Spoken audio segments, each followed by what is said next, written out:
የደፈነው እሱን ወደዚህ እንጋብዛለን። እሱ ደግሞ ጌታ የሰጠውን ይመግበናል። መድረኩን ለሱ ነው የምሰጠው። ቃሉ ስበክ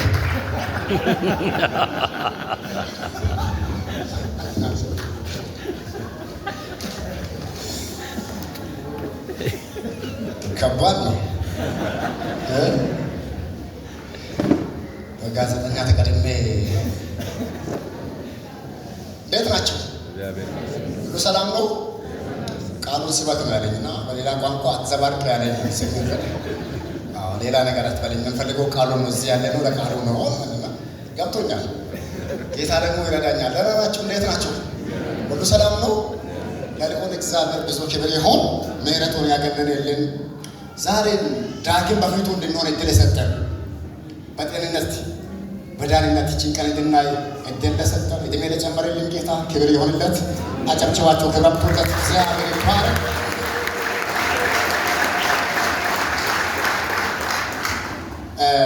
እግዚአብሔር ይረዳናል።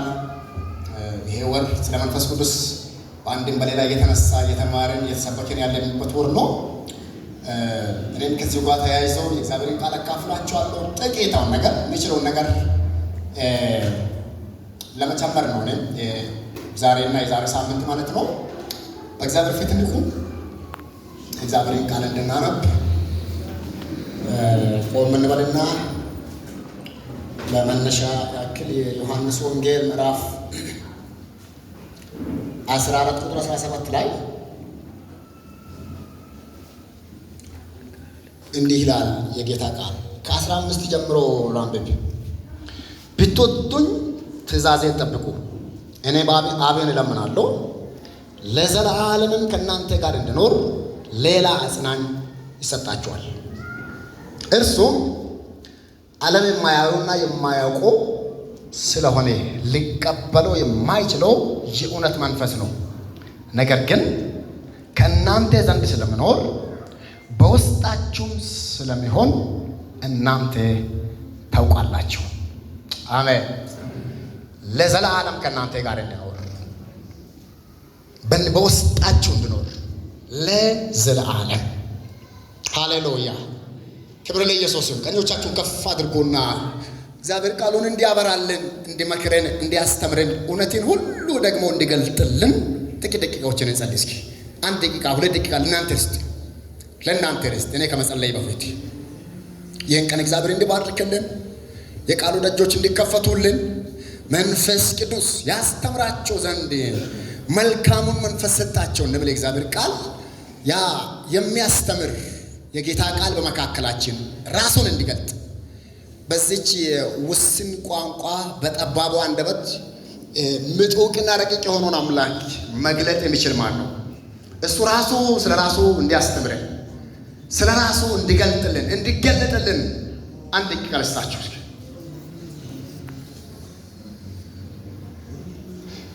ሃሌሉያ ሃሌሉያ።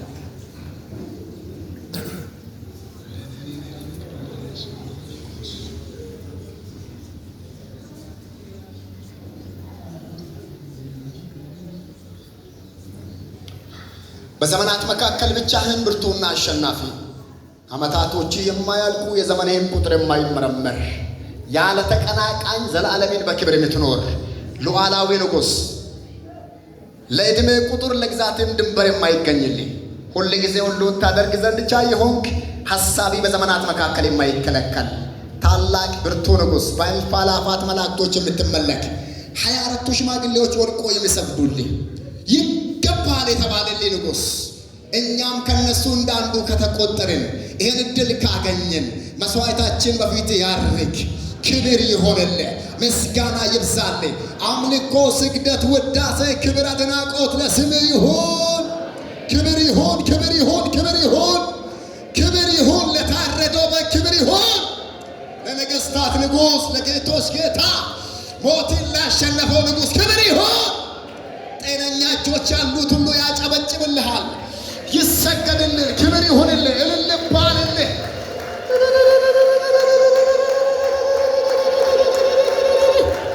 እናመሰግንሃለን፣ እናመሰግንሃለን፣ እናመሰግንህ። ክብር ለስምህ ይሁን። ልማድ ሆኖብን አይደለም። ሲያመሰግኑ ሰምተንም አይደለም። ስለሚገባ ነው፣ ስለተገባ ነው። ይገባሃል የተባለልህ ጌታ ይገባሃል፣ ይገባሃል፣ ይገባሃል። ክብር ይገባሃል፣ ምስጋና ይገባሃል፣ ውዳሴ፣ ክብር፣ ሙገሳ፣ ክብር፣ አድናቆት፣ ክብር፣ ክብር፣ ክብር፣ ክብር። ሃሌሉያ! እናመሰግንሃለን። ቀኞቻችሁን ከፍ አድርጉ። ጌታ ሆይ ዳግም በመካከላችን እጅን እንድትገልጥ፣ እንደገና እንድትነካን፣ እንደገና እንድትሞላን፣ እንደገና እንድትዳስን፣ የኃይል ታላቅነት የጸጋ ጉልበት ያለመከልከል በመካከላችን እንዲንቀሳቀስ በጌታ በኢየሱስ ክርስቶስ ስም እጸልያለሁ። አቤቱ የሰማይ ደጆች መሙላት ይከፈቱልን፣ ቃል ይብራልን። የቃል ፍቺ ያበራል፣ ሕፃናትንም ጠቢባን ያደርጋል። እንደምን ቃል ይብራልን፣ ቃል ይገለጥልን፣ የሰማይ ከፍ ይገለጥልን፣ የሰማይ ደጅ ይከፈትልን። መለኮታዊ ቃል ይንጠባጠብ በልባችን ላይ፣ ይቆርቆር በልባችን ላይ። የጠወለገች የደረቀች ነፍሳችን ጌታ ሆይ በመገኘትና በሕልውና ትረስርስ። ክብር ለታላቅ ስም ይሆን። ማንኛውም የጨለማ ጉልበት ይሰባበር። ይልቁኑ በዚህ ወር በአንድም በሌላም የሚመለክ መስዋዕትን የሚቀበል የትውልድን ልብ እያሸፈተ ያለ አንሶቻችሁ የትውልድን ልብ እያኮበለለ ያለ የመንግስት ተቃዋሚ የጨለማ ኃይል በወሩ ለራሱ ያጨ በጌታ በኢየሱስ የፈረሰ ይሆን። እያፈረሳችሁ ጸልዩ። አንድ ጊዜ የክፋት ኃይል፣ የአመፅ ኃይል፣ የርኩሳን መናፍስቶች ምሽግ ኃይላቸውን የሚያድሰው ጉልበታቸውን የሚያድሰው በዚህ ወር የሚሰራ በጌታ በኢየሱስም የፈረሰ ይሆን። መሰዊያቸው የፈረሰ ይሆን። መስዋዕታቸው የፈረሰ ይሆን። ኃይላቸው ይሰባበር፣ ምሽጋቸው ይፍረስ። አደባባዮቻቸውን ለቀው የተጠረጉ ይሆኑ፣ የተጠረጉ ይሆኑ፣ የተጠረጉ ይሆኑ።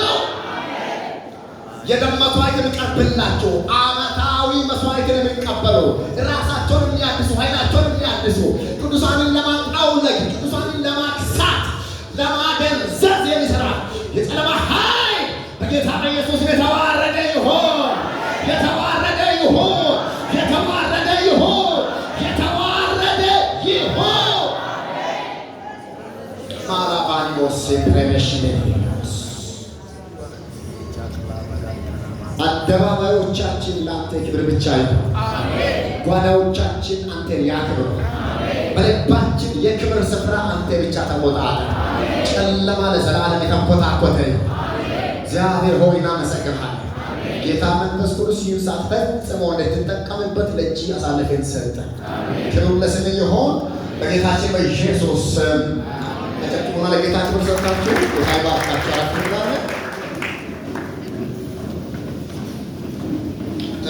ለምናገረው ለሁለቱ ሳምንታት የመንፈስ ቅዱስ ሥራ በአማኞች ሕይወት በመድረስ ነው የምናገረው። እንግዲህ ጠቅላላው የመንፈስ ቅዱስ ሥራ ሳይሆን የመንፈስ ቅዱስ ሥራ በአማኞች ሕይወት ጌታ መንፈስ ቅዱስ በእኛ የሚሰራው ሥራ ላይ ነው የሚያተኩረው። አራት ዋና ዋና ነጥቦች አሉ። እነዚህ ሁለቱ ሳምንታት የምናገርበት አንድ የመንፈስ ቅዱስ ሥራ ከዳንነት አንጻር እኛ የዳነ ሰዎች ነን። ከዳንነት አንጻር እኛም በማዳን ሂደቱ መንፈስ ቅዱስ የሰራውን ሥራ እናነሳለን።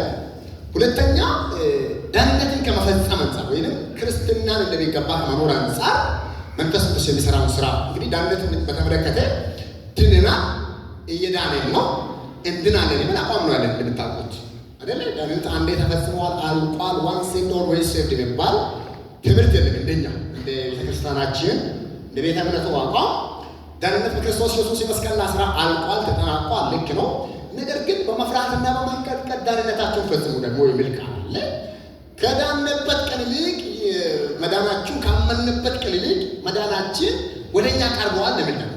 ስለዚህ በእንግሊዘኛ ጀስቲፊኬሽን፣ ሳንቲፊኬሽን እና ግሎሪፊኬሽን የሚባሉ ነገሮች አሉ እና ጽድቅ፣ መጽደቅ፣ ከዛ መቀደስ እና ክብር የክብር ጊዜ ይሄ ከትንሣኤ ጋር ተያይዞ ያለው ነገር ነው።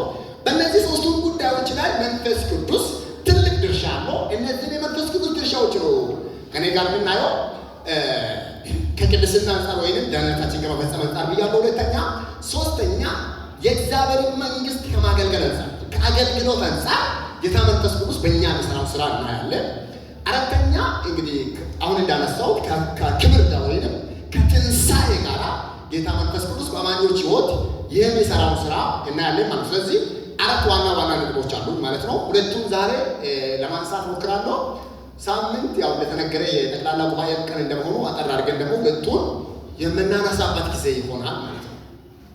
ስለዚህ እግዚአብሔር አብ በብሉይ ኪዳን እንደምታውቁት በአንድም በሌላ በተለይ ከአባቶች ጋር አብርሃም ከተጠራበት ጊዜ ጀምሮ ከእስራኤል ሕዝብ ጋር ህብረት ያደርግ ነበር። እየመጣ ይናገራቸዋል፣ ይመራቸዋል፣ መንገድ ያሳያቸዋል፣ ህግ ይሰጣቸዋል፣ ፈቃዱን ይገልጠላቸዋል። በቅድስት ቅዱሳን የመስዋዕቱን ስርዓት በማድረግ ከእግዚአብሔር ጋር ወይም ከህዝቡ ጋር ህብረት ያደርግ ነበር። ከህዝቡ ጋር ይነጋገር ነበር። በካህናት በሊቀ ካህናት በብሉይ ኪዳን በሚያገለግሉት አልፎ አልፎም ደግሞ የጌታ መንፈስ ለተለየ ስራ በተመረጡ ሰዎች ላይ እየወረደ ጊዜያዊ ስራ እየሰራ ይሄድ ነበር። እንደምታውቁት በተለይ በመሳፍንት በነገስታትም ዘመን በነቢያትም ዘመን መንፈስ ቅዱስ በሰዎች ላይ እየመጣ የጊዜውን የእግዚአብሔርን ሀሳብ እየፈጸመ ይሽድ ነበር እና በዚህ ጊዜ የእግዚአብሔር ፈቃድ ወይም የእግዚአብሔር ትኩረት አንድ ተስፋ ላይ ነው። ያ ጌታችንና መድኃኒታችን ኢየሱስ ክርስቶስ ወደ ምድር እንደሚመጣ ለሰው ልጆች የመበጀትን ተስፋ ይናገር ነበር። የቤዛነትን ተስፋ ይናገር ነበር። ያ የተስፋ ቃል ተፈጸመና ጌታችን ኢየሱስ ክርስቶስ ከቅድስት ድንግል ማርያም በሷ ማህፀን በማደር በበረት በመወለድ በምድር ላይ የድነትን ስራ ፈጸሙ። እዚህ በምድር ላይ በነበረበት እያገለገለ እየፈወሰ ወንጌልን እየሰበከ በምድር ላይ በቆየበት ቆይታ ጌታችን ኢየሱስ ክርስቶስ ደግሞ አንድ በጣም ትኩረት ሰጥቶ ይናገር የነበረው ነገር አለ። ያ እኔ ቤት ይሻላል፣ እኔ ስሄድ ሌላ አጽናኝ ይመጣል፣ እሱ ይመራቸዋል፣ ይመክራቸዋል፣ ያስተምራቸዋል። አሁን ብዙ ልነግራቸው ነገር አለ ይላል። በተለይ ዮሐንስ ወንጌል ላይ ብዙ ልነግራቸው ፈልገው ነገር አለ፣ አትችሉም። አያችሁ፣ ያለ መንፈስ ቅዱስ አለመቻላችን በጣም የተረጋገጠ ነው። ምን ነገርን ነገር ራሱ መሸከም የምንችለው እሱ በውስጣችን ሆኖ ሲያበራልን እንጂ የፍልስፍና ጉዳይ አይደለም። በጥናትና በምርምር የሚደረስበት አይደለም። መንፈሳዊ ነገር መንፈሳዊ መገለጥ የሚፈልግ ጉዳይ። ስለዚህ ያስፈልጋቸዋል። ከኢየሩሳሌም እንዳትወጡ ኃይልን ሳትቀበሉ እንዳትወጡ በጣም አንገብጋቢና አስፈላጊ መሆኑን እየተናገረ ቆይቷል ጌታችን ኢየሱስ። እኔም ዳግም እመጣለሁ ይላል። አሁን ባነበብኩት ዮሐንስ 4 ላይ እመጣለሁ። እሱ ከመመለሱ በፊት ግን መንፈስ ቅዱስ እንደሚመጣ መንፈስ ቅዱስ ሲመጣ እኔን ያከብረኛል፣ እናንተን ይመራቸዋል፣ ያስተምራቸዋል፣ ወደ እውነት ሁሉ ይመራቸዋል፣ እውነትን ሁሉ ይገልጥላቸዋል ያለ አስፈላጊነቱ ይናገር ነበር ማለት ነው ጌታችን ኢየሱስ ክርስቶስ። ይህ ከሆነ በኋላ ጌታችን ኢየሱስ ክርስቶስ እንደምታውቁት በሐዋርያት ሥራ ምዕራፍ 1 ላይ የመጨረሻውን ማሳሰቢያዎችን ሰጥቶ በክብር ካረገ በኋላ ምዕራፍ 2 ላይ መንፈስ ቅዱስ በገሃድ ተገልጦ እንደምታውቁት በበዓለ ሃምሳው ቀን መንፈስ ቅዱስ ወርዷል። ስለዚህ አሁን ስለ መንፈስ ቅዱስ ስንጠማ ስንፈልገው ገና የሚወርድ መንፈስ ነው። መንፈስ ቅዱስ በምድር ላይ እየሰራ ይሄ ሲዝም የመንፈስ ቅዱስ ሲዝም እንደነገርኳችሁ የአባቶች ዘመን አብ በተለያየ መንገድ እየተገለጠ የሚሰራበት ዘመን ነበረ። ከዛ ጌታችን ኢየሱስ ክርስቶስ በምድር ላይ ነበረበት ደግሞ ወልድ የሰራበት ዘመን ነው። አሁን ደግሞ ጌታ መንፈስ ቅዱስ ነው በምድር ላይ ይሰራል። ስለዚህ ይሄ መንፈስ ቅዱስ ይሄ ዘመን ማለት ነው የመንፈስ ቅዱስ ዘመን ነው። አጠገባችሁ ላለው ሰው ይሄ ዘመን የመንፈስ ቅዱስ ዘመን ነው። በመካከላችን አለ በሉት፣ በውስጣችን አድሯል። ክብር ለኢየሱስ ይሁን። እንደው አንዳንድ ጊዜ በጣም ትኩረታችን ማኒፌስቴሽኑ መገለጡ ትኩረታችን በጣም መነቃቃት ገሃዳዊ መገለጡ በጣም ስለምናፍቅ ያ ነገር በመካከላችን ጭርልና ዝም ስል መንፈስ ቅዱስ ከመካከላችን ውልቅ ብሎ ሄደ እንዳይመስል ለዘላለም በእናንተ ውስጥ እንዲኖር ነው ሊሄድ ይችላል። ለጊዜ በጣም ተመችቶት ባይሰራ ተመችቶት በሙላት በመካከላችን ባይገኝ በእኛ ሁኔታ ነው። ምክንያቱም አለመታዘዛችን የፈቃድ አምላክ ስለሆነ ፈቃዳችንን አለመስጠታችን ለሱ እኛነታችንን አለማውረሳችን በእምነት እንዳይገልጥ ቢከለክለው እንኳን ቤተ ክርስቲያን የመንፈስ ቅዱስ ናት። መንፈስ ቅዱስ ቤተ ክርስቲያንን ለቆ አይሄድም። አሜን አትሉም? ይሄ የማይለወጥ የጸና እውነት ነው። መንፈስ ቅዱስ በቤተ ክርስቲያን አለ። እዚህ የምናደርጋቸው ነገሮች በሙሉ ሰዋዊ ብቻ አይደሉም። መንፈስ ቅዱስ አለ አይደለም? አሁን ቅድም ኤኳይሮስ ሲዘምሩ ኢምባይ በቃ ሲነካ እና ጊዜ አለቅሳለሁ። ምናልባት በጥፍ ብትለኝ አላለቅስም። እውነቴን ነው። ስለዚህ መንፈስ ቅዱስ አለ በመካከላችን። አቤት አቤት። ይሄን ማወቅ አለብን። መንፈስ ቅዱስ በመካከላችን አለ፣ በምድር ላይ አለ። ይሄ በአማኞች ሕይወት ብቻ ልዩነት መንፈስ ቅዱስ የሚሰራቸው ስራዎች አሉ።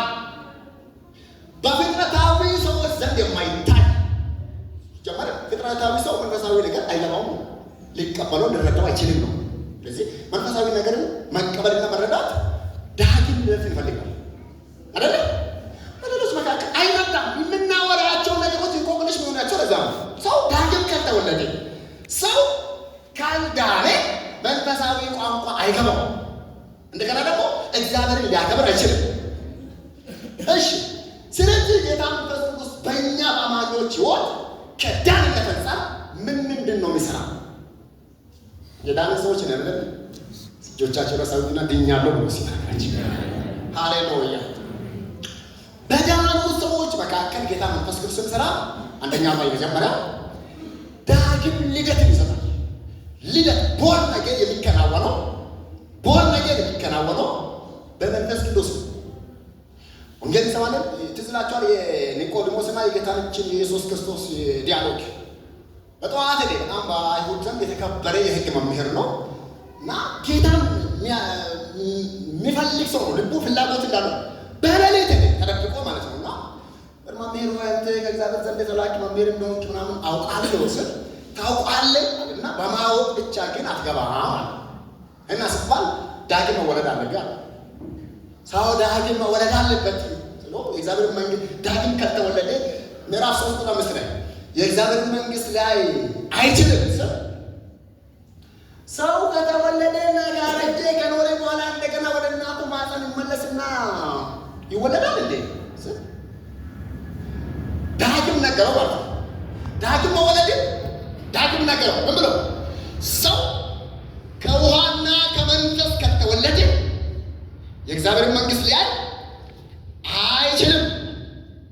ስለዚህ ከውሃና ከመንፈስ ከተወለደ ብሎ ውሃ የምትለዋን ኮንትሮቨርሲ ያላት እንጂ ከመንፈስ የመወለድ ጉዳይ ምንም አጨቃጫቂ ነገር አይደለም።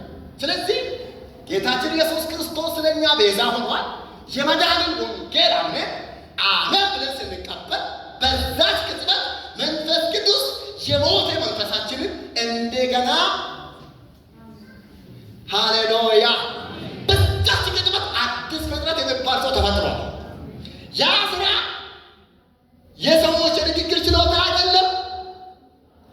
ያቺ ስራ መለኮታዊ ስራ ናት።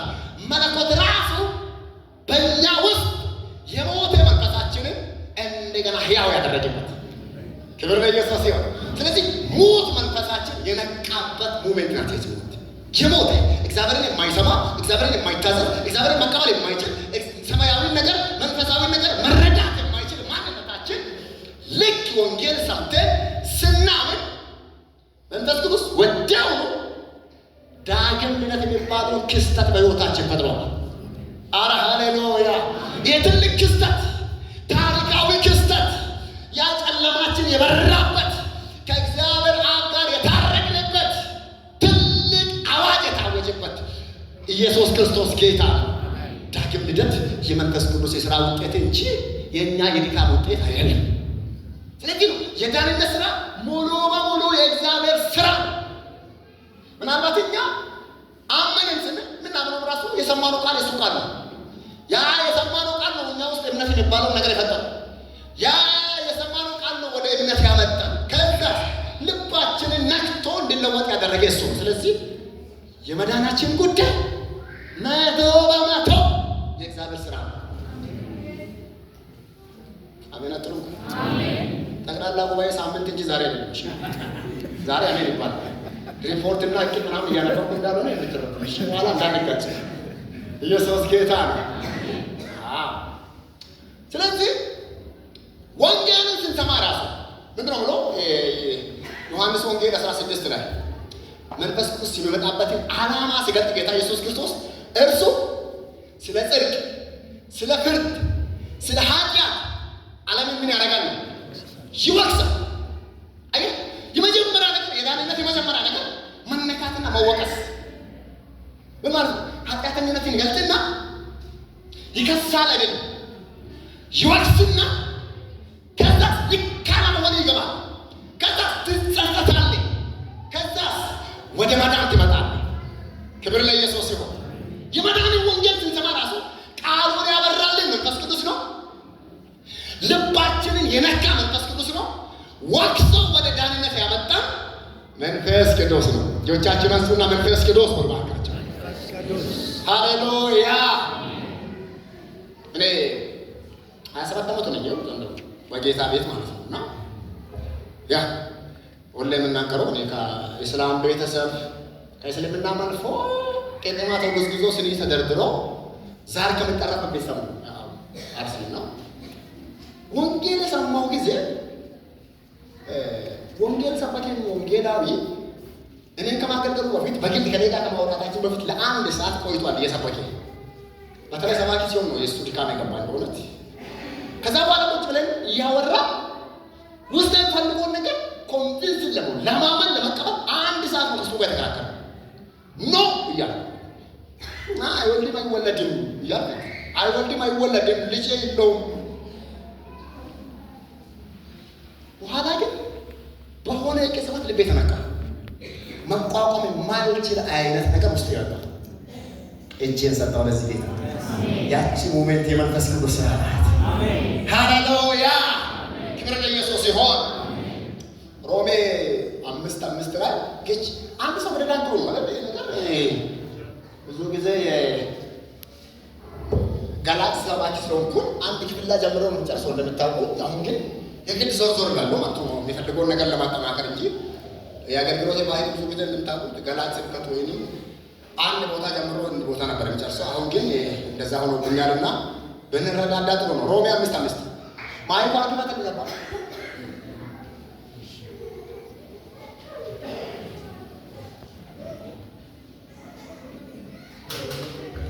እሺ ይቀበላሉ አንድ ነው። እሺ ምን አፈም ከቁጥር 5 ከራሳችን ደግሞ እንመካለን። በተሰጠን በመንፈስ ቅዱስ የእግዚአብሔር ፍቅር በልባችን ስለፈሰሰ በተሰጠን በመንፈስ ቅዱስ የእግዚአብሔር ፍቅር በልባችን ስለፈሰሰ ተስፋ አያሳፍርም። ጌታ ይባርክልኝ። ክብር ለኢየሱስ ይሁን። አይታችሁታል። የዳን ነው በዳንነታችን ውስጥ የመንፈስ ቅዱስ ስራ አንዱ የእግዚአብሔርን ፍቅር በልባችን ውስጥ አፈሰሰ። ሃሌሉያ። ምን አደረገው? አፈሰሰ። ያንን በቃላት የማይገለጠውን የእግዚአብሔርን ፍቅር፣ ልጁን ያሰጠውን የእግዚአብሔርን ፍቅር፣ ነፍሱን ያሰጠውን የእግዚአብሔርን ፍቅር ያለ ቅድመ ሁኔታ እኛ የተወደድንበትን ያብርቱ ፍቅር ያስረዳ። ከሰው ቋንቋና ቃላት ያለፈ ለመግለጥ በጣም ከባድ የሆነውን ያን የእግዚአብሔርን ፍቅር አፈሰሰ በውስጣችን። ያንን ለመግለጥ ቃላት አይበቃም። ያንን ሙመንት ያንን ክስተት ለመተረክ ቋንቋችን አይበቃም፣ ውስን ነው። ለእግዚአብሔር ክብር ይሁን። አጨብጭቡና ስለ ፍቅሩ በመንፈስ ቅዱስ በእኛ ውስጥ ስለፈሰሰው ሃሌሉያ ሃሌሉያ ክብር ለኢየሱስ ይሁን። መንፈስ ቅዱስ ዳግም ልደትን የሰጠን ጌታ መንፈስ ቅዱስ ነው። ሁለተኛ ከዳንነታችን አንጻር መንፈስ ቅዱስ በእኛ ሕይወት ምን ይሰራል አላችሁ? የእግዚአብሔር ልጆች መሆናችንን ይመሰክራል። ሮሜ ምዕራፍ 8 ቁጥር 16 ማይኳን ሰራች ማይኳን እሷ ላይ ከመጣው ኦኬ ቀጥልሽ ጌት ተባረክ።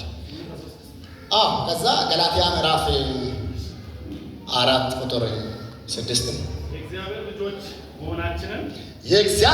መሆናችንን ያ መንፈስ ራሱ ከመንፈሳችን ጋር ይመሰክራል። ያ መንፈስ ራሱ ከመንፈሳችን ጋር ምን ያደርጋል? ይመሰክራል። ጌታ ይባል። ገላትያ ላይ ያለውን ጨምረልኝ 4:6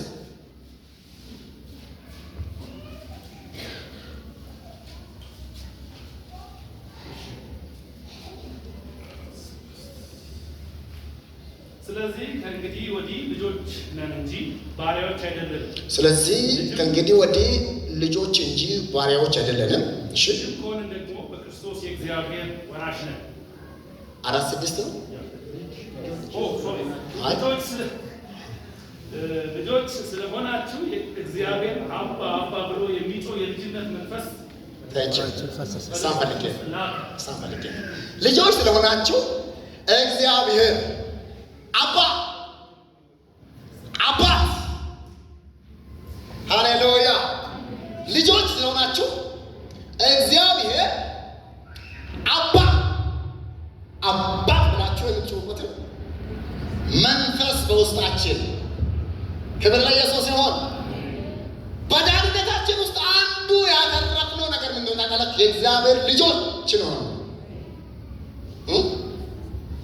ሐዋርያ ከመባል አይበልጥም እንደ ነገር ናት። ሐዋርያቶች ተቀብተው ይነሳሉ ቢባል እኮ ስንት ወንበር እንደሚሰበር እንጂ እና ወንበሩ ተወዷል አያዋጣንም እንጂ ነቢያት ይነሳሉ ቢባል ስብድሩ ነው ሞታ ቤቱና እናንተ ግን ይሄ ዳንነት እኮ የሚባለው ነገር የቁጣ ልጆች የነበረን ሰዎች፣ ፍርድ ስር የነበረን ሰዎች፣ ዘላለማዊ ጥፋት ውስጥ የነበረን ሰዎች ክርስቶስ ኢየሱስ በከፈለው ዋጋ ልጆች፣ የእግዚአብሔር ልጆች በጣም እንጆይ ያላደረግነው ነገር ቢኖር የእግዚአብሔር ልጆች ነው ናቸው። ክብር ለኢየሱስ ይሁን። አሁን ይሄ ለፍጥረታዊ ሰው ምንም ትርጉም የለውም። እኔ የእግዚአብሔር ልጅ ነኝ ብትል ይቃዣል አይደለም። ምን ማስረጃ አለ ይባል? አንዱ ቃሉ ማስረጃችን አይደለም። እስኪ የእግዚአብሔር ልጆች የሆናችሁ ሰዎች እኔ የእግዚአብሔር ልጅ ነኝ ብትል ለጌታ ክብር ይሁን፣ ለጌታ ክብር ይሁን። ክብር ለኢየሱስ ማለት ቀደምም ጎረቤት ነበርና አይነት ነገር አይደለም እኮ የቁጣ ልጆች ነው የነበር ነው። ኤፌሶን ምዕራፍ 2 ነው። ፍርድ ስለነበረን ሰዎች ነው እና ሲባል እግዚአብሔር ከወደደ ከትልቅ ፍቅሩ የተነሳ በምህረቱ ባለጸጋ ስለሆነ ምን አደረገን? ልጆቹ ነው ያደረገን። የቁጣ ልጅ ነው የእግዚአብሔር ልጅ ነው። መሻገር እንኳን ይሄ ነው ራጂ ከቁጣ ልጅነት ሆኖ ወደ እግዚአብሔር ልጅነት ይሻገር። ይሄ ነገር ከሰው ቋንቋ ያለፈ ነው። ይሄ ነገር ይሰማኛል ከምንለው ከስሜት ያለፈ ነው። ውስጣዊ ከሆነ ስሜት ያለፈ ነው። ምስክርነት ነገራችን ላይ የአንድ ነገር ማስረገጫ ነው አይደል?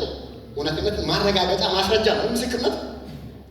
ስለዚህ ሰዋዊ ምስክርነት፣ የዶክመንት ምስክርነት፣ የሆነ እንትን ምስክርነት ያ ነገር በምስክርነት ተመስርቶ በተለይ ፍርድ ቤቶች ምናምን አንድ ነገር ጀስቲፋይ ያደርጋል። በጣም እንዲህ ነው ልክ ነው ተረጋግጧል በምስክርነት። የእግዚአብሔር ልጆች ነን። በምን እናውቃለን ካላችሁ የመጀመሪያው ቃሉ ምስክር ነው ለኛ። ሁለተኛ መንፈስ ቅዱስ ራሱ በውስጣችን ሆኖ አንተ የእግዚአብሔር ልጅ ነህ ይለኛል። ሃሌሉያ። ታማኝ ምስክርነት አለ በውስጣችን። የመንፈስ ቅዱስ ምስክርነት፣ የታመነ ምስክርነት፣ የማይለወጥ ምስክርነት፣ የታመነ ምስክርነት እኔ የእግዚአብሔር ልጅ መሆኑን ማንም ከዓለም ሁሉ ተሰብስቦ አይደለም ብለን ውስጥ ያለው መለኮታዊ ምስክርነት ነው ያለ ምርምራችን። ክብር ለኢየሱስ ይሁን። ራሱ መንፈስ ቅዱስ ልጅ ነህ። ልጆች ከሆነ ደግሞ አቤት አቤት ድምፃችሁ ከፍ አድርጉና እስኪ ወራሾች ነን። ክብር ለኢየሱስ ይሁን። ስለዚህ ጌታ መንፈስ ቅዱስ በአማኞች ሕይወት የሚሰራው አንዱ ስራ ልጅ ነህ። አሜን አትሉ? ምንድን ነህ? የእግዚአብሔር ልጅ ነህ። ይሄ እኮ ያለ መንፈስ ቅዱስ እንትን ሊገባን የሚችል ቋንቋ አይደለም። ከባድ አይደል? ወንጌልን ሰምተን ጌታችን መድኃኒታችን ኢየሱስ ክርስቶስን ጌታዬና መድኃኒቱ ነው ብለን የእግዚአብሔርን ልጅ ስንቀበል እግዚአብሔር አብ ደግሞ የቁጣ ልጆች የነበሩን ሰዎች ልጆቹ አድርጎ ተቀበለ አይደል? እንግሊዝኛው አዶፕት አደረገ ነው። ያ ማለት ምን ማለት መሰላችሁ? በእኛ ባህል እኛ መካከል ፓስተር አወቄና መስል አድርጎታል። ጉድፈቻ መባል በእኛ ካልቸር በጣም ታውቃለህ። አሁን በፍርድ ቤት ነው የሚከናወነው አይደል? ወይ ፍርድ ቤት ናቸው አይደል? ስለዚህ በጉድፈቻ የተቀበሉት ልጅ ህጋዊ ልጃቸው ነው አይደል? አጠገባቸው ላሉ ሰው ነገር እናንተ እኮ ህጋዊ የእግዚአብሔር ልጅ ነኝ። አሜን ነው። ህጋዊ ነው፣ የተረጋገጠ ነው። ተቀበለና ልጁን ስንቀበል ልጆቹ አድርጎ ተቀበለ። ስለዚህ በእኛና በጌታ ኢየሱስ ክርስቶስ መካከል ያለው ልዩነት እሱ አንድያ ልጁ ነው። ምትክ የሌለው ልጁ ነው። እሱ የባህሪ ልጁ ነው። እኛ ደግሞ የተቀበለን ተቀባይነት ያገኘን በመቀበላችን የተቀበለን ክርስቶስን በመቀበላችን አብ የተቀበለን ልጆቹ ነን። አጠገባቸው ላለው ሰው እኛ የእግዚአብሔር ልጆች ነን። ልጅ መሆናችንን ደግሞ በሉት መንፈስ ቅዱስ ይመሰክርልናል፣ በሉት ያረጋግጥልናል፣ ያስረዳናል። ከቋንቋ ያለፈ ከቃላት የላቀ ከሰው ቋንቋና ቃላት የላቀ የታመነ ምስክርነት በእኛ ውስጥ አለ። አፋችን ዝም ብለን የመጮህ የምናገር ቋንቋ አለ በእኛ ውስጥ፣ የመንፈስ ቅዱስ ቋንቋ። ልጆች ናችሁ። ሃሌሉያ! የቁጣ ልጅ አይደለም፣ የፍርድ ልጅ አይደለም፣ የጥፋት ልጆች አይደለም፣ የእግዚአብሔር ልጆች ነን። እውነት ይሄ ስብከት ዛሬ ማንንም ሰው ባያሞቅ እኔም በደንብ አሞቀኛል። ሃሌሉያ! ዓላማችን ማሞቅም ማቀዝቀዝም አይደለም፣ መለወጥ ስለሆነ ኢየሱስ ጌታ። ሙሉ ወንጌሎች ያውጥሎብን ስንሞቅ ነው ደስ ብለን እና ግለት ለምደናል ትንሽና ትንሽ ታንተን የሆነ ድምፅ ከሌለ ደስ አይለንም እንጂ ሳይሌንት ሊሆን በጣም የገባችሁ እንደሆነ ፊታችሁ በጣም ይመሰክራል። እና በጣም የብዙ ሰው ፊት በቆሎ ይመስላል። ፈገግ ብሏል ምናምንና ቀጥል የሚል ነው እንጂ አሁን የምር ፊት ያላየሁት ነውና ይታወቀኛል። ጌታ ይባረክ። ኢየሱስ ጌታ። ሌላው ሶስተኛ መንፈስ ቅዱስ ከዳንነታችን አንጻር በእኛ ህይወት የሚሰራው አማኞችን ያድማል ሲል ያለማል። ይሄ በጣም ወዶ ብዙ ጊዜ በጣም የነቃቃበት ቃል ኤፌሶን ምዕራፍ 1 ቁጥር 13 እና 14 የዛሬ ክሬዲት የጋራ መጥቼ አንድ ቀን እኔም ብቸገርና ጌታ ይባረክ። እናንተ ጎበዝ አንባቢ ባለ ኤፌሶን 1 13 14 እሺ እናንተ ደግሞ የእውነትን ቃል ይኸውም የመዳናችሁን ወንጌል ሰምታችሁ ያላችሁ በደንብ ስሙ። እናንተ ደግሞ የእውነትን ቃል ይኸውም የመዳናችሁን ወንጌል ሰምታችሁ ይኸውም የመዳናችሁን ወንጌል ሰምታችሁ አንድ ደግሞ በክርስቶስ አምናችሁ በተስፋው መንፈስ በመንፈስ ቅዱስ ታተማችሁ። ክብር ለኢየሱስ ይሁን። በተስፋው መንፈስ በመንፈስ ቅዱስ ታተማችሁ። በመንፈስ ቅዱስ ምን ሆናችሁ? ታተማችሁ። እሺ ማህተም የማህተም አገልግሎት ትርጉሙ ነው። አንደኛ የአንድ ነገር ህጋዊነት ማረጋገጫ ነው አይደል? ማህተም ማረጋገጥ ከተባለ ህጋዊ አይደል? ወደ ደብዳቤው በእኛ ቸርች በሊፋስር ብሎግን የሆነ ቦታ ብላክ ህጋዊ መሆኑን አንድ ማረጋገጫ ነገር ይታያል። ነው የምታየው የቤተ ክርስቲያኗ ማህተም አለ ወይ ነው ህጋዊነት፣ የህጋዊነት ማረጋገጫ ነው። ሁለተኛ የባለቤትነትን ማረጋገጫ ኦነርሺፕን ያረጋግጣል። ማለት እንትና ፍርማ አለበት የልማት ሙሉ ወንጌል ነው ከተባለ መለያም ነው፣ ህጋዊነትን ያረጋግጣል። ከሌላው የምንለይበትም ነው። ደግሞ ባለቤትነትን የኔ ነው ማለት አንድ ነገር የኔ ነው የምትለው ህጋዊ ባለቤትነትን የምናረጋግጥበት ነው ማለት ነው። የኔ ዘመዶች በግ ነጋዴዎች ምናምን አሉ። በግ ሲነግሩ በጣም አንዳንድ ጊዜ በአንድ መኪና መዓት በጎች ይጫናል እና 2-3 ሆኖ አንድ ላይ ሲጭኑ እንግዲህ ስም ምናምን የላቸው በጎች እንደምታውቁት ሰው ምናምን ነው። ምን ይደረጋል መሰላቸው? ይህ ማርክ ይደረጋል። አንዳንዱ ግንባር ላይ፣ አንዳንዱ ጀርባ ላይ የየራሱ ቀለሙ ይለያል፣ የሚቀባበትን ቦታ ይለያል። በኋላ ወስዶ ግር ብሎ ይዛ ገበያ ቦታ ሲራገፉ የጌጅንና የኤርሚንበት የሚለየው መለያው ምንድን ነው? ያረጉበት ምልክት አለ። እንትነስ አንተና የእንትና ነው ይባላል። የጌታ መሆናችን የታተምንበት መንፈስ ሃሌሉያ። ደህንነታችን ሕጋዊ ነው፣ ሴኩርድ ነው፣ አስተማማኝ ነው። መንፈስ ቅዱስ መንፈስ ቅዱስ መንፈስ ቅዱስ የአዲስ ኪዳኑ አማኞች የነፃነት አርማ ነው። እደግመዋለሁ። መንፈስ ቅዱስ የአዲስ ኪዳን አማኞች የነፃነት አርማ ነው። ነፃ ነኝ፣ ከኃጢአት ነፃ መውጣትን የሚያረጋግጥ፣ ከፍርድ ነፃ መውጣትን የሚያረጋግጥ፣ ከኩነኔ ነፃ መውጣትን የሚያረጋግጥ የነፃነታችን አርማ ነው። ታትመናል። ጨቱ ከበሩ ታትሜያለሁ ብላችሁ ሃሌሉያ። ለቤዛ ቀን የታተማችሁበት ነው። ኢየሱስ ጌታ። ምልክት አለ። ተገባችሁ ነው። ሰው አንተ እኮ ምልክት አለ ቢሆን የማን እንደው ይታወቃል። ጂሰስ ምልክት አለበት። እኛ ያለብን ምልክት ለቃየል የተደረገ ምልክት አይደለም። ቃየል አቤልን ገደለውና እዛ ኢሚዲየትሊ ሲገድሉ ነፃነት አጣ። የሞት ፍርሃት ከበበው። አሁን አለ የሚያገኘኝ ሁሉ ይገለኛል። አይገርማችሁ? ሰው ሊያገኘው ሁሉ እንዴት ይገለኛል? ኃጢአት ምን ያህል ነፃነት እንደሚያሳጣያቸው ያገኘው ሁሉ ይገላል፣ ይገለኛል ብሎ ሲል በቃ እግዚአብሔር ደግ አይደለም መቼም ቸርኩ ከዚህ ፍርሃት ሊገላግለው ያገኘ ሁሉ ያለ ምክንያት መንገድ ላይ እንዳይደፋው ምልክት አደረገበት። በእኔና በእናንተ ላይ ያለው ምልክት ዝም ብሎ ያለ መገደል ምልክት አይደለም፣ ነፃ የመውጣታችን ምልክት፣ ከኩነኔ ነፃ። ሮሜ 8:1 ላይ በክርስቶስ ኢየሱስ ላሉት አሁን ኩነኔ የለባቸው። ቶቻችሁን አወዛውዙና ነፃ ነኝ ብርባካችሁ፣ እኔ ነፃ ወጥቻለሁ ብርባካችሁ። ክብር ለኢየሱስ ይሁን። ታተማችሁ። የእውነትን ቃል ሰማችሁ። ጌታ በኢየሱስ ክርስቶስ አመናችሁ። ኢሚዲየትሊ ሲታመን አምጥቶ አተም የኔ ነው። ሁለተኛ ጢሞቴዎስ ምዕራፍ 2:19 ላይ ያስቀምጣል። ወስኪ ቼክ ጌታ የሱ የሙትን ያውቃል። ቃል በቃል የሱ የሙትን ያውቃል። ክብር ለኢየሱስ ይሁን። እንደዚህ ባል ምልክት አለበት። እንደዚህ ባል ማህተም አለበት። ያረፈብን ማህተም አለ። የመንፈስ ቅዱስ ማህተም። ክብር ለኢየሱስ ይሁን።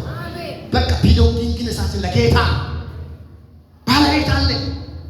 የጌታ ናችሁ ይላል። ስለዚህ ስጋችሁ ከጌታ የተቀበላችሁት የጌታ ቤተ መቅደስ ማለት አንደኛ ቆሮንቶስ ምዕራፍ 6:19 በኋላ ወጣበታል እና ለራሳችሁ አይደላችሁ በዋጋ ተገዝታችኋልና ታትማችኋልና።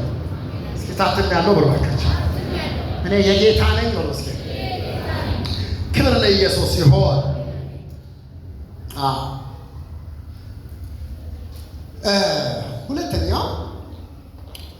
ሁለተኛውን ክፍል ስናይ አንደኛ ከዳንነት አንጻር የኔ ነው ሰራኛ ህይወት ጌታ መንፈስ ቅዱስ ዳግም ልደትን ያስገኛል።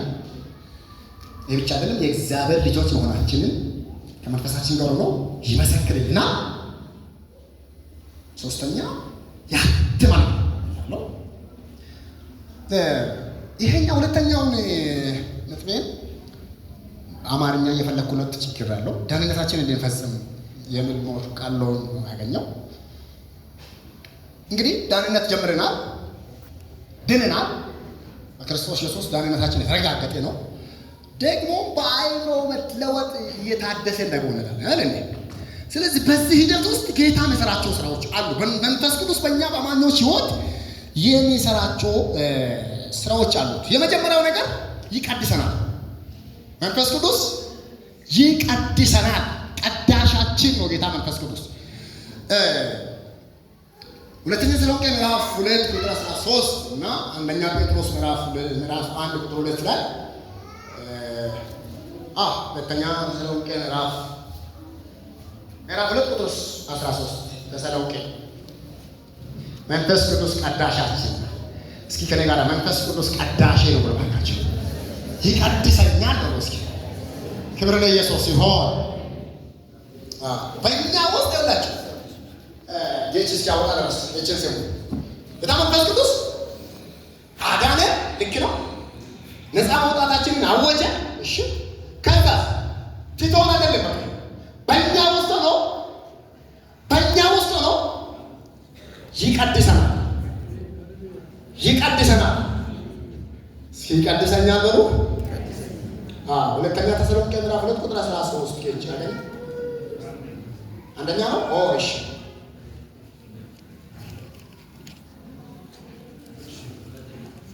አንደኛ ተሰሎንቄ ምዕራፍ ሁለተኛ ከዛ እኮ ነው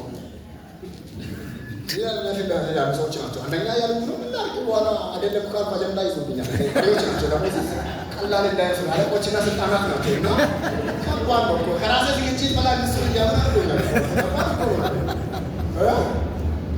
እሺ ወይ ሌላ ነው አገኘ ሁለት አንድ ነው የሚለው ነበር እስከ ውስጥ ያቆየን የነበረው ሁለተኛ ምዕራፍ 2 ቁጥር 13 አንደኛ ተሰሎንቄ ምዕራፍ 1 ማለት ነው ምዕራፍ 2 ቁጥር 13 ነው። ሁለተኛ ተሰሎንቄ ምዕራፍ 2 ቁጥር 13 እሺ እኛ ግን ሚለው ባርክ እሺ እኛ ግን በጌታ የተወደዳችሁ ወንድሞች ሆይ ሁልጊዜ ስለእናንተ እግዚአብሔርን እናመሰግን ግድ አለብን። ሁልጊዜ ስለእናንተ እግዚአብሔርን እናመሰግን ግድ አለብን። እግዚአብሔር በመንፈስ መቀደስ እውነትና በማመን ለመዳን እንደ በኩራት መርጧቸዋልና። እቺ ድገማት ጌታ። እሺ እኛ ግን በጌታ የተወደዳችሁ ወንድሞች ሆይ ሁልጊዜ ስለእናንተ እግዚአብሔርን እናመሰግን ግድ አለብን። እግዚአብሔር በመንፈስ መቀደስ እስኪ በመንፈስ መቀደስ በሉ። በመንፈስ መቀደስ የሰው መንፈስ አይደለም። እንግሊዝኛው ካፒታል ኤስ ነው። በመንፈስ ቅዱስ መቀደስ። እሺ በመንፈስ መቀደስ እውነትንም በማመን ለመዳን እንደ በኩራት መርጧቸዋል። ጌታ ይባርክ። ቀጥሎ እዛው ጢሞቴዎስ ላይ ያለችው በአስቸግሪ ነው ይሻል። አንዴ ጀመራል። አንዴ ጴጥሮስ ማለት ነው። አንደኛ ጴጥሮስ ምዕራፍ 1 ቁጥር 1 እና 2 ተያያዥ ነው። ቁጥር 2 ነው ማለት ነው። አንድ ቁጥር 2 አንድ ጀምሮ ነው። ኢየሱስ ክርስቶስ ሐዋርያ ጴጥሮስ እግዚአብሔር ከሚለው ጀምሮ የኢየሱስ ክርስቶስ ሐዋርያ ጴጥሮስ እግዚአብሔር አብ አስቀድሞ እንዳወቃቸው በመንፈስ እንደሚቀደሱ ይታዘዙና በመንፈስ የሚቀደሱ አይደለ? በመንፈስ እሺ፣ ጨርሰው ይቅርታ። አንዱ ያቋረጥከኝ የኢየሱስ ክርስቶስ ሐዋርያ ጴጥሮስ እግዚአብሔር አብ አስቀድሞ እንዳወቃቸው በመንፈስ እንደሚቀደሱ ይታዘዙና በኢየሱስ ክርስቶስ ደም ይረጩ ዘንድ ለተመረጡ በጵንጦስ፣ በገላትያ፣ በቀጵዶቅያ፣ በእስያ፣ በቢታንያ ለተመረጡ መጻተኞች። ጌታ ይባርክ። መንፈስ ቅዱስ በእኛ ሕይወት አንዱ የሚሰራው ከኃጢአት ነፃ ወጣን። እሺ አይደለ? ከኃጢአት ነፃ ወጥቶን ከዚህ በኋላ እንደፈለጋችሁ ኑሩ ብሎ አይደለም የተወው። በእኛ ሆኖ ፈቃደኛ ሆነ ስንታዘዘው፣ ስንሰማው፣ ስንለይለት የመቀደስን ስራ በእኛ ውስጥ ይፈጽማል። አሜን ትላላችሁ? ነገራችን ላይ ከኃጢአት ነፃ ወጥተናል አይደለ? ከኃጢአት ነፃ ወጣን ማለት ለኃጢአት ነፃ ወጣን ማለት አይደለም። ንገሩን እንጂ ነገር ከኃጢአት ነፃ ወጣ እንጂ ለኃጢአት ነፃ ወጣ ማለት አይደለም። ኃጢአት ለመስራት ነፃነት አገኘ ማለት አይደለም። ለኃጢአት እንደፈለክ እየጨለልክ በስመድኛለሁ እንደፈለገ ለመኖር ሰርተፍኬት አገኘን ማለት አይደለም። መንፈስ ቅዱስ በእኛ ውስጥ ሆኖ ይቀድሰናል ማለት ይለየናል። ክብር ለኢየሱስ ይሁን አይደል? ከዓለም የመለያታችንን ስራ በቀጣይነት በእኛ ውስጥ ይሰራል። መንፈስ ቅዱስ ቀዳሻችን ነው። እስኪ መንፈስ ቅዱስ ቀዳሼ ነው። በደማን ኪዳን ጀሆቫ ሜካቲሽኬ አይቶ ከዚህ በኋላ አላስቸግር 31 13 ጆባ ሜካኒስት እግዚአብሔር ቀዳሻችን በብሉይ ኪዳን እግዚአብሔር ሕዝቡን የሚቀድሰው እግዚአብሔር በአዲስ ኪዳን እኛን የሚቀድሰን መንፈስ ቅዱስ ቅዱስና በተመለከተ ሁለት አይነት እንትን አለ። አንዱ ፖዚሽናል ሳንቲፊኬሽን ይባላል። ልክ ጌታ ኢየሱስ ክርስቶስን ስንቀበል ቅዱሳን ናችሁ ተብለናል። ፖዚሽናል ፕሮግሬሲቭ የሚባለው ደግሞ በሂደት የምንቀደሰው ደግሞ ዕለት ዕለት እግዚአብሔርን የመሰለ ከዓለም ጋር የተጣላ ክብር ለኢየሱስ ከኃጢአት ጋር ደምን እስከ ማፍሰስ ብሎ ስለዚህ ከዓለም ጋር ከኃጢአት ጋር ጥል ነው ብለን ከዛ ባርነት ተፈታን ማለት እዚህ የጌታ ባሪያዎች ነን እንጂ የኃጢአት ባሪያዎች ልንሆን አቤት አቤት የጌታ ባሪያዎች ባሪያዎች ለጌታ እንጂ ለኃጢአት አይደለምና ድንገት የሆነ ነገር ሊኖር ይችላል። ፐርማነንት ግን በኃጢአት ጸንተው ከኖረ እምነታችን አለማማን ሆኗል አይደል? አማን በኃጢአት ጸንቶ መኖር አይችልም። ሊሳሳት ይችላል፣ ሊወድቅ ይችላል። ግን የልጁ የኢየሱስ ክርስቶስ ደም ከኃጢአት ሁሉ ምን ያደርጋል? ሃሌሉያ! ዋስትና አለኝ ማለት አንድ የሆነ ነገር ደካ ማለት አውጥቶ በመስኮት የሚወረውር አምላክ አይደለም ያለ የሚያነጻ ስለኛ የፈሰሰ ዛሬም ትኩስ የሆነ የጌታ የኢየሱስ ክርስቶስ ደም ያው ያነጻናል ስንጸጸት። ስለዚህ ክርስቲያን ኃጢአትን ኢንጆይ ማድረግ አይችልም። ክርስቲያን በኃጢአት መዝናናት ይሄ የዳነው ማንነታችን አይፈቅድም። አሜንና ወይ አሜንና ወይ አይደለ? ተግባችን አለ እኛ በኃጢአት መዝናናት አንችልም። አይመስልም እኔ በእኛ ውስጥ ያለው የዳነ መንፈስ ነው። በኃጢአት ይመራል ለኔ ኃጢአትን ሊጸየፍ ነው። አሜን ነው ይጸየፋል። ወድቆውን እንደዚህ ዘነት የርብሻ ጭቃ ለካን እንዴት ነው እንጆይ የሚያደርገው? አይፈቅድም ማለት ይችላል አይደል? በክርስቶስ ኢየሱስ ደም ነፃ የወጣ ሰው ነፃ የመውጣቱን የመንፈስ ማህተም ያለበት ሰው እንደው ተኖሮ በኃጢአት ሊዝናና የተዝናና መኖር የሚችለው እስኪ አይቻልም። ይገርምና አይቻልም። ስለዚህ አንደኛ ነው ዳንነት ያልቋል ተጠናቋል የሚባል አጋንንታዊ ትምህርት ነው። ዳንነታችን አልቋል ልክ ነው፣ ተጠናቋል ልክ ነው። እንደፈለገን ደግሞ ልንኖር ፈቃድ አይሰጠንም ማለት ነው።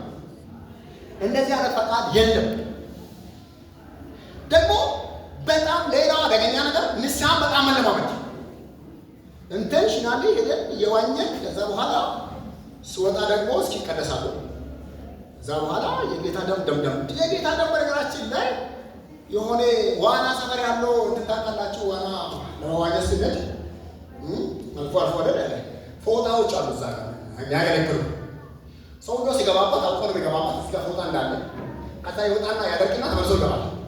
ከዛ እያደረገ ነው የክርስቶስ ደም እንደሱ አይደለም አባ እያሳበበት ካልኩሌት አድርገን እየገባንበት ከዛ ደም ምን ትጫፍ ያለው ፎጣ አይደለም የዳንበት ያፋፋ አይደለም አይደለ የክዳኑ እንደመረከት ይላል።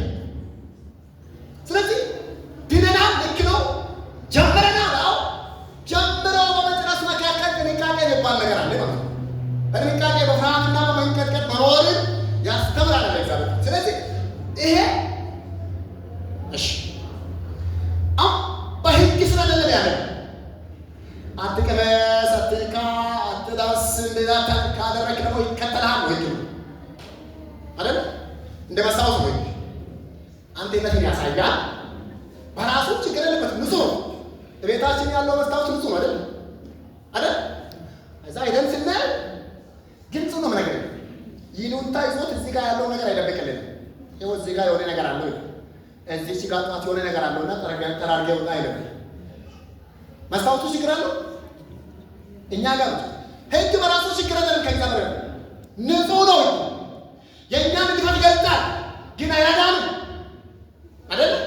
ጸጋስ አታድርግ ብቻ ሳይሆን እንዳናደርግ በእኛ ውስጥ ሆኖ እኛን ለቀደስ ስራ ይሰራል። ክብር ለኢየሱስ ይሁን። ቲቶ ምዕራፍ 2 ቁጥር 11 ላይ ዓለማዊ ምኞት ኃጢአተኝነትንና ዓለማዊ ምኞትን የሚያስክድ እንጂ እንድንዝናናበት ፈቃድ የሚሰጥ አይደለም። ያስክደናል። አሜን ትላላችሁ? ደንበኛ የነበረው ከእኛ ጋር የኖረው አባባላዊ ሰዎች አይደል? አላውቅም፣ አታውቂኝም፣ ስልኬ ላይ እንዳትደውል፣ ሜሴጅ እንዳትጽፍብኝ፣ በህልሜ እንዳትመጣ ምናምን የሚባባል አይደል? እኛ አልፈናል። ከዛ አይዟችሁ ያላለፋችሁት ጌታ ይባላል። ክህደት አደገኛ ነው። መጥፎ ማለት ክህደት የጌታ ጸጋ በኃጢአት ላይ ክህደትን እንድንፈጽም የሚያደርገን ድሮ የጠጣ የነበረው ሰው ብሎ በዛ በኩል እና ጉራ መልስ አላውቅህም። አሜን ነው።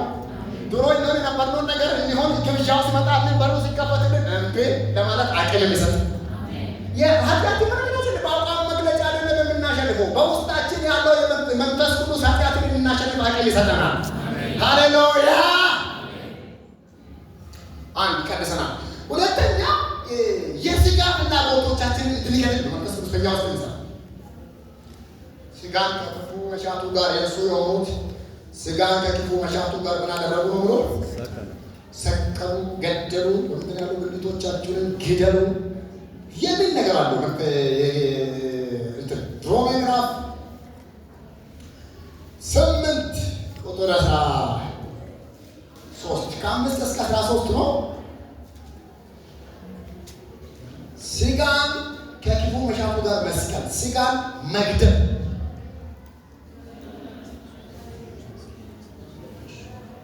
ስምንት ኬጅ አንተ ማስረስ እየሰራ ስላለ ጥሩ ነው።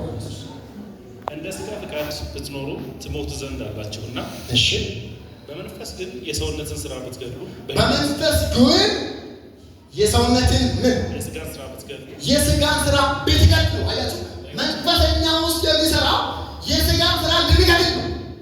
መግደያ ስጋ በስጋ ማሸነፍ አይቻልም። እንግዲህ የሁለት ዓለም ጦርነት ውስጥ ነው የምንኖረው አይደል? በገላትያ ምዕራፍ 5 መሰረት እንደሚነግረን የመንፈስ እና የስጋ ስራና የመንፈስ ፍሬ የተገለጠ ነውና ሁለቱም እርስ በርሳቸው ይቃወማሉ ነው። እሺ መንፈስ ግን በእኛ ውስጥ የሚሰራ የስጋ ፍላጎት ስጋ ነገር የሚገርመው ስጋ ማከሞተ ነው ማለት ይኖራል። ስጋማ በጣም ይጠቅመናል። የጌታ ቤተ መቅደስ ነው። ለጌታ የምንኖርበት ነው። ጌታን የምናገለግልበት ነው። አሁን እኔ በፊታችሁ ውርውር ብሎ በስጋ ነው እና አንዳንድ ጊዜ ስንጸልይ ስጋና ደም ጸጥ ይበል እንደምንል ማለት ነው። እና ጸጥ ብል እኮ ምን እንደምንሆን እኔ ጌታ ደግ ስለሆነ አንዳንድ ጸሎቶቻችንን ያልፏል እንጂ ስጋና ደም ጸጥ ብል ምን ሊሆን ነው? ቀጥሎ እንደ የስጋ ፈቃድ ነው። ጸጥ ብሎ አጠገባችሁ ባለው ሰው ስጋና ደም ጸጥ ካለ በዚህ ምንም ሰራ ነገር የለም ነው። ጸጥ አይደል? ፈቃዱ ነው ጸጥ ብሎ፣ መሻቱ ነው ጸጥ ብሎ፣ ክፉ ምኞቱ ነው ጸጥ ብሎ ብሎ ሲያንኳኳና ሲነሳሳ ጸጥ ብሎ ጳውሎስ እንዲህ ብሏል። ለሌሎች ከሰበኩ በኋላ ሌሎቹን ካገለገልኩ በኋላ የተጣልኩ እንዳልሆን ስጋዬ ምን አደርጋለሁ? እየጎሰምኩ አጠገባችሁ ባለው ሰው እንደው ከኔ ይልቅ ለእናንተ ስለሚቀርብ ነው እንደዛ የሚያስቸግራችሁ። እሺ እኔን መስማት እርግጠኛ አይደለም፣ ለእናንተ ግን እርግጠኛ ስለምትሆኑ በሉልኝ እስኪ። ለስጋ ነፃነት ከሰጣ ይዞ ገደል ይገባል። ሉቃ ማርግነት ነው ባካቸው ጎስሞ አዎ አሪነት ከሰጣ አልሚትድ ነው። ፍላጎቱ ማቆሚያ የለው፣ መሻቱ ማቆሚያ የለው። አምጣ አምጣ አምጣ አምጣ እንጂ በቃኝ አያውቅም። ሰጥተውን ደግሞ የምስጋና ሰርተፍኬት አይሰጥህም፣ አያመሰግንህም። ስለዚህ ለጌታ መኖር ይሻላል። እጆቻችሁን አወዛውዙና ለጌታ መኖር ይሻለኛል ነው። ድምፃችሁ አይሰማም። በደንብ ነው ውስጥ ሃሌሉያ ወገኖች። በዚህ ዓለም የምንኖረው አንዴ ነው፣ ሁለቴ አንኖርም። በስጋችን ጌታን እናክብር። አሜን። ለጌታ ልኖር፣ ለጌታ ልኖር። አይሞላለትም ስጋ ብትመግቦ ብትመግቦ ብትመግቦ ብትመግቦ ይደልብና መልሶ ይውጣል። ሶሻል ሚዲያ ላይ አንዳንድ የምታዩ እንትኖች አሉ። አንድ ሰው አለ አንበሳ መገበና በኋላ የሚመግበው ሲጨርሶ አንበሳው ተመልሶ እሱን ተመገበ። በጣም ከፈረጠመ በኋላ እሱኑ ተመገበ። ስጋውን ዝም ብለህ ቀልበህ ያላለክ ከወፈረ ቀጥሎ አንተን ነው የሚመገበው። ሳትመገብ ምግብ ሳትበላ ነው ማለት ነው። በግልጽና ዓለም እምቢ የሚባል ነገር አለ። አሜን ነው።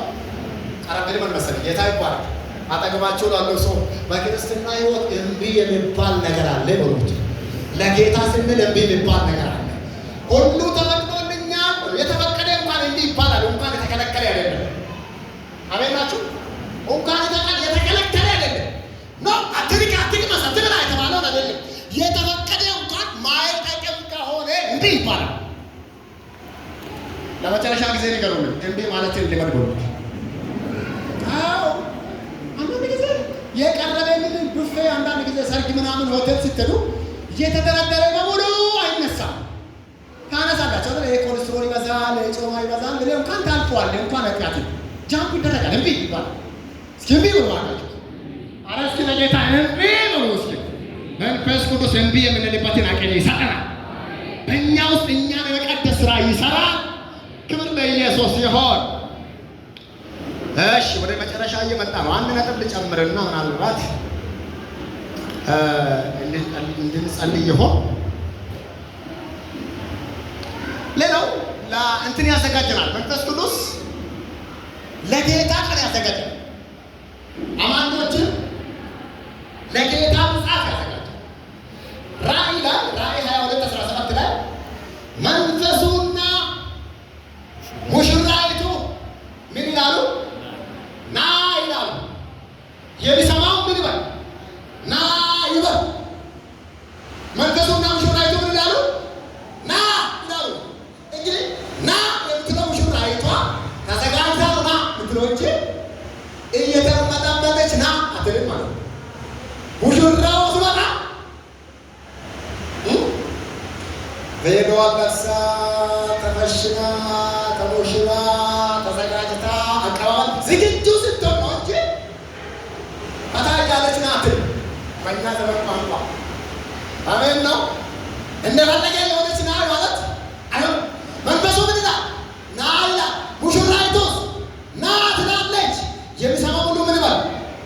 ማራናታ አሜን። ጌታ ኢየሱስ ሆይ ቶሎ ና። ክብር ለኢየሱስ ይሁን። አሜን። ጌታ ኢየሱስ ሆይ ቶሎ ና። እጆቻችሁን ከፍ አድርጉና ከኔ ጋር ማራናታ በሉ እስኪ። አሜን። ጌታ ኢየሱስ ሆይ ቶሎ ና። እሺ አንድ የመጨረሻ ነጥብ ልጨምርላችሁና የመጨረሻ ነጥብ እዚህ ሁለተኛ ውስጥ መንፈስ ቅዱስ የእግዚአብሔር ልጆች ይመራል።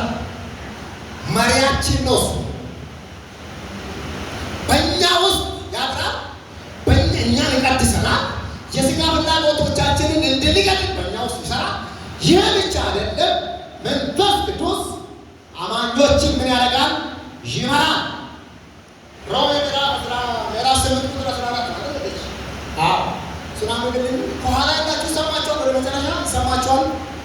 እነጋሽቸር ይሰማል። እዛ በጣም ጥሩ። እሺ ሮሜ ምዕራፍ 8:14 8:14 እሺ በእግዚአብሔር መንፈስ የሚመሩ ሁሉ እነዚህ የእግዚአብሔር ልጆች ናቸውና። በእግዚአብሔር ልጆች የሚመሩ ሁሉ በእግዚአብሔር መንፈስ የሚመሩ ሁሉ እነዚህ የእግዚአብሔር ልጆች ናቸው። የእግዚአብሔር ልጅነታችን የምታወቀው በስብከታችን አይደለም። ነገራችን ስብከት በጣም ጥሩ ነው። ማስተማር ጥሩ ነው። መዘመር ጥሩ ነው። ሌሎች ልጅነታችን የምታወቀው መገለጫው እሱን ሰምተን እሱን ስንታዘዝ በእሱ ስንመራ ነው። ይመራናል ስለው ውስጣችን የሆነ ነገር ያሳስበናል አይደል? ይቆጣጠረንና በጌታ በኢየሱስ ይቆጣጠረንና አረ ይቆጣጠረን፣ ይምራ። መንፈስ ቅዱስ ያሰማራ ሲመራ ወገኖቼ፣ የመንፈስ ቅዱስ መሪ ለአንድ ነገር በጣም ወሳኝ ነው። ለአንድ ተቋም፣ ለአንድ ቤተሰብ፣ ለአንድ ነገር በጣም ወሳኝ ነው። መንፈስ ቅዱስ ይመራናል ስንል መሪያችን ደስቲኒያችንን ይወስናል። መሪያችን ድላችንን ይወስናል። መሪያችን ፍጻሜያችንን ይወስናል። መንፈስ ቅዱስ ይመራል። አቤቱ በኢየሱስ ክርስቶስም እግዚአብሔር ይመራል። እጆቻችሁን ከፍ አድርጉና እግዚአብሔር ሆይ በሉ እስኪ። በመንፈስ ይመራል። ራሴን ላንተ እሰጣለሁ። እሱ የእውነት መንፈስ በመጣ ጊዜ ወደ እውነት ሁሉ ወደ ጥፋት አይመራም መንፈስ ቅዱስ። ወደ ሞት አይመራም መንፈስ ቅዱስ። ወደ የት ነው የሚመራ? ወደ እውነት ሁሉ ይመራል። ክብር ለኢየሱስ ይሁን።